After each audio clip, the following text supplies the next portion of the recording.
네, 원래 우리 인간은 죽어 마땅한 죄인이었다라는 사실을 우리는 알고 있습니다. 하나님의 심판을 받고 영원한 죽음 속에서 지옥의 고통을 피할 수 없는 너무나 비참한 상태였다는 겁니다. 하지만 그러한 우리를 위해서, 우리를 대신하여서 그 지옥의 형벌을 감당하신 예수님이 계셨고요. 우리는 오직 예수님의 그 십자가의 은혜로 구원을 받게 되었다라는 사실을 잘 알고 신앙생활을 하고 있습니다. 그것을 우리는 복음이라고 말합니다. 우리는 오늘도 이 복음을 마음에 품고 이 자리에 모인 자들이죠. 우리는 오직 예수님을 통해서 구원을 받는 것인데, 만약 예수님 외에도 다른 구원의 길이 있다라고 말해버린다면 이것은 기독교의 본질을 무너뜨리는 내용이 될 수 있기 때문에 우리가 절대로 용납할 수 없는 그러한 주장이라고 할 수 있습니다. 우리 기독교에서 예수님이 빠지면 아무 의미가 없는 것이죠. 오늘 우리가 읽은 본문에 보시면 율법주의자들을 강하게 질책하는 사도 바울의 메시지가 담겨 있는데요. 율법주의가 위험한 이유는 기독교의 본질을 흔들 수 있기 때문입니다. 복음을 왜곡시킬 수 있는 내용이 율법주의 속에 들어있기 때문에 우리가 그것을 사랑으로 포용하고 수용하고 받아들일 문제가 아니라 철저하게 거부하고 뿌리를 뽑아내야 하는 그런 문제라고 할 수 있어요. 당시 갈라디아 교회에는 유대인들이 많이 있었습니다. 물론 예수님을 믿고 이제 교회 안으로 들어온 그런 사람들이긴 했지만, 그래도 이 유대교의 그 율법주의 사상을 여전히 가지고 있다 보니까 율법을 지켜야 구원을 받을 수 있다라고 주장했고요. 또 함께 신앙생활을 했던 이방인들에게 그렇게 가르치기도 했습니다. 그런데 이것은 분명히 잘못된 가르침이었거든요. 바울이 전도를 하고 교회를 세워 나가면서 참으로 골치 아팠던 부분 중 하나가 바로 이 거짓 교사들에 대한 문제였습니다.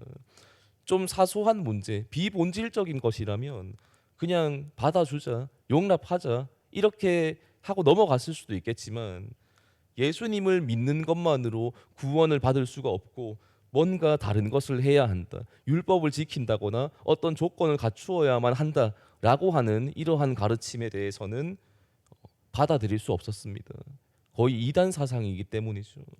이건 많은 영혼들을 잘못된 길로 인도할 수도 있는 그런 끔찍한 문제, 본질과 직결되는 내용이다 보니까 바울은 가만히 있을 수가 없었어요. 그래서 질책을 하기 시작하는데 1절부터 보시면 어조가 굉장히 강합니다. 너희는 왜 그렇게 어리석냐라고 하면서 그들에게 책망 담긴 호소의 메시지를 전달하고 있습니다. 3절에 보시면 너희가 이같이 어리석으냐, 성령으로 시작하였다가 이제는 육체로 마치겠느냐라고 말씀하죠. 갈라디아 교인들이 분명 처음에는 복음을 듣고 예수 그리스도를 믿고 세례를 받고 그렇게 신앙생활을 시작했습니다. 그런데 거짓 교사들 때문에 오직 예수의 신앙이 무너지기 시작을 한 거예요. 다른 조건이 더 필요하다라는 생각을 자연스럽게 가지게 된 것입니다. 예수님을 믿고 그리고 그걸로는 좀 부족하기 때문에 율법을 지켜야 한다, 착하게 살아야 한다, 바르게 살아야 한다 라는 이러한 내용들이 들어오기 시작했고 복음을 오해하기 시작합니다. 바울은 그런 것이 아니다 라고 강력하게 어필을 하면서 오직 예수 그리스도를 강조하고 있습니다. 이 내용은 지금 시대를 사는 우리에게도 정말로 중요하고 필요한 메시지라고 할 수 있습니다. 우리는 절대로 율법적인 행위를 통해서 구원을 받는 것이 아니라 예수 그리스도를 믿음으로 구원을 받는다는 것, 이것 흔들리면 안 되는 복음 중에 복음이겠죠. 이 본질만큼은 절대로 흔들릴 수 없습니다. 다만 이렇게 주장을 하면 또 오해의 소지가 생길 수 있는데, 그래 뭐 오직 예수님을 믿음으로 구원받는다는 거 복음 맞고 잘 알겠는데, 그런데 율법도 하나님의 말씀이지 않느냐라고 할 수 있어요. 그걸 무시할 수 없다는 것이죠. 그래서 바울은 오직 예수, 오직 믿음을 강조하고 난 후에도 율법에 대한 오해를 하지 않도록 부연 설명을 덧붙여 주고 있습니다. 율법은 절대로 잘못된 것도 아니고 폐하여질 수도 없는 것이라고 분명하게 설명을 해요. 율법도 하나님이 주신 말씀이고 하나님의 말씀이 땅에 떨어지는 법은 없기 때문입니다. 오히려 율법은 너무나 완전해서 불완전한 우리 인간을 정죄하고 심판하는 역할을 담당하게 됩니다.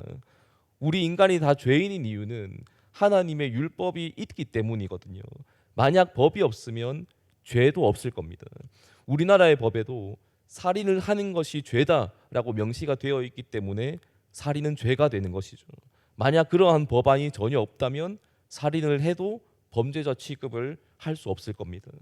그래서 율법이라는 것은 우리 인간이 죄인이다라는 사실을 알려주고 정죄하는 역할, 그것을 아주 정확하게 공의롭게 해낼 수 있습니다.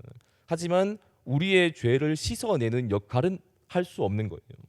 그걸 모조리 다 지켜내면 가능하겠지만 죄인이 되어버린 우리가 그 완벽한 율법을 다 지켜낸다는 것은 불가능합니다.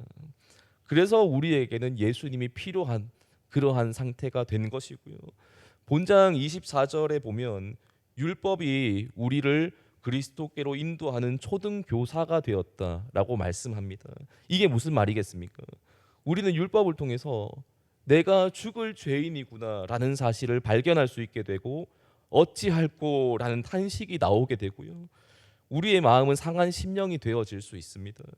그 가운데서 내 죄를 씻어주시는 예수님을 진짜로 만날 수 있게 되는 것이죠.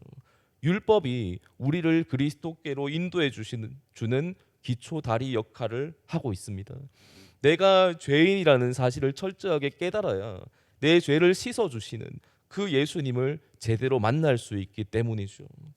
이제 예수님을 믿고 내 죄가 씻겨지게 되면 적어도 우리는 더 이상 율법의 정죄를 받지는 않습니다. 이미 예수님이 그 정죄를 십자가에서 대신 다 받으셨기 때문에 그리고 예수님의 의로움을 우리에게 주셨기 때문에 우리는 율법에 더 이상 얽매여서 살지는 않는다는 거죠. 다만 우리가 이것을 악용하는 것은 굉장히 배은망덕한 행위라고 할 수 있습니다. 예수님이 다 용서해 주셨으니까 나는 그냥 마음대로 살아도 되겠구나. 율법 뭐 그런 거 지킬 필요 없고 하나님 말씀 좀 제대로 못 지켜도 다 용서해 주실 건데 뭐라고 생각한다는 것은 굉장히 예수님의 그 은혜를 악용하는 모습이라고 할 수 있습니다.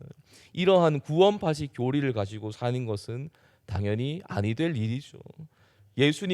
예수님은 우리를 위해서 그 귀한 생명까지 내어 주셨는데 그 사랑의 진실로 감사하며 주님을 따라가는 것이 아니라 도리어 예수님을 이용한다라는 것은 너무나 악랄하고 안타까운 모습이라고 할 수 있습니다. 물론 우리가 살다 보면 연약한 육체를 가지고 있다 보니까 여전히 넘어질 수 있고 죄로 인한 무너짐을 경험할 수 있습니다. 예수님을 믿지만 완전치 못한 모습은 우리에게 분명히 남아 있을 겁니다. 하지만 이러한 무너짐 속에서 우리가 느껴야 할 감정은 진심으로 죄송스러운 마음과 또 상한 심령, 그것이 우리에겐 분명히 필요해요. 뭐 죄 지어도 어차피 다 용서해 주시는데 괜찮겠지 라는 이러한 방식은 인간 관계에서도 용납하기가 어려운 너무나 악질적인 모습이기 때문에 우리가 예수님 앞에 그러한 모습을 보인다는 건 바람직하지 않아 보입니다. 오늘 본문을 통해서 우리는 이 복음이라는 것에 대해서 잘 정리했으면 좋겠습니다. 우리는 오직 예수님을 통해서 구원을 받을 수가 있고요. 뭘 지켜서 구원을 받는 것도 아니고 내가 착해서 내가 좋은 일을 많이 해서 내가 많은 업적을 남겨서 구원을 받는 것도 아닙니다. 예수님 외에 다른 길은 없다는 사실을 우리가 오늘도 잘 믿음으로 지켜나갔으면 좋겠고요. 다만 정말로 예수님의 그 십자가의 희생을 통해서 구원을 받았다는 사실을 믿는다면 마음대로 살아도 괜찮겠지라는 이런 안 좋은 생각을 우리가 할 수 없을 겁니다. 또한 주님이 주시는 마음을 가지고 선한 믿음의 열매를 맺는 모습, 그것도 분명히 나타나게 될 거예요. 우리는 이 순서를 잘 기억했으면 좋겠습니다. 예수님이 없는 상태에서 그저 어떤 선한 행위, 어떠한 법을 지키는 것, 그것만으로는 절대로 구원을 받을 수 없다는 사실을 우리 오늘 한 번 더 되새겨 볼 수 있었습니다. 예수님을 믿는 믿음이 최우선이다 라는 걸 우리는 오늘도 생각해 볼 수 있고요. 다만 예수님을 내가 정말 믿는다면 우리에게 맺히는 열매는 선한 열매가 될 것입니다. 율법이 나를 압박해 오지 않더라도 자원하는 심령으로 주님의 일을 기쁘게 해 나가는 그런 아름다운 모습이 우리의 삶 속에 비춰지게 될 것입니다. 오늘도 우리를 구원해 주신, 지옥에서 나를 천국으로 옮겨 주신 그 예수님의 그 은혜, 그 십자가의 사랑 오늘도 기억하면서 복음을 살아가는 저와 또 여기에 모인 우리 모든 성도님들 다 되시기를 예수님의 이름으로 축원합니다. 아멘. 기도하겠습니다. 하나님 아버지 감사합니다. 오늘 갈라디아서의 말씀을 통해서 오직 예수 그리스도라는 그 복음을 한 번 더 되새겨 볼 수 있었습니다. 하나님, 이 땅에 사는 많은 사람들이 오직 예수의 신앙을 가지지 못하고 또 여러 가지 조건과 또 여러 가지 우리가 많은 일들을 해야만 구원을 받을 수 있다라는 생각을 하는 경우가 있는데 하나님 그렇지 않음을 우리 오늘 또 묵상해 보았습니다.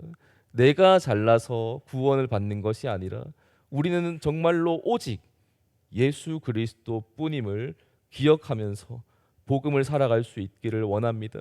하나님, 우리가 그 외에 많은 일들을 하고 주님을 위해서 살아가는 것은 내가 이미 받은 구원에 대한 감사와 감격의 표현이지 우리가 그걸 통해서 구원받겠다라고 하는 것은 아닌 줄로 압니다.